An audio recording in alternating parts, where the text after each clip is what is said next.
সোমবার ছিল প্রভু নিত্যানন্দের 550তম আবির্ভাব দিবস। মঠচমুনিস্থিত ইস্কন মন্দিরে সকাল থেকেই চলে বিশেষ পূজা অর্চনা। এই উপলক্ষে মন্দিরে স্বস্তিক মন্ত্রী টিঙ্কু রায় উপস্থিত ছিলেন। তারা নিজের হাতে প্রভু নিত্যানন্দকে পূজা অর্চনা করেন। একই সাথে মন্দিরে ভক্তদের উপস্থিতিও ছিল লক্ষণীয়। সাংবাদিকদের প্রতিক্রিয়া দিতে গিয়ে দিনটির তাৎপর্য তুলে ধরেন মন্ত্রী। কথিত আছে, ভগবান শ্রীকৃষ্ণ শ্রী চৈতন্য মহাপ্রভু রূপে আবির্ভূত হয়েছিলেন একজন ভক্তের ভূমিকায়। ভগবান বলরাম তার সাথে নিত্যানন্দ প্রভু রূপে আবির্ভূত হয়েছিলেন। ভগবান নিত্যানন্দ ভগবানের পবিত্র নাম ছড়িয়ে দিয়ে শ্রী চৈতন্য মহাপ্রভুকে সহায়তা করেছিলেন।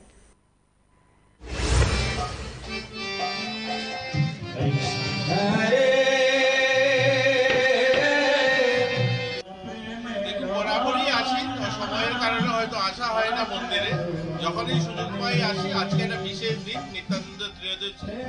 এত পরিবারের সঙ্গে এসি এবং ঠাকুরের কাছে প্রার্থনা করি পরিবারের সকল যেন ভালো থাকে, পাশাপাশি রাজ্যের মানুষ সকলেই যেন সুখ শান্তিতে থাকেন, ঈশ্বরের কাছে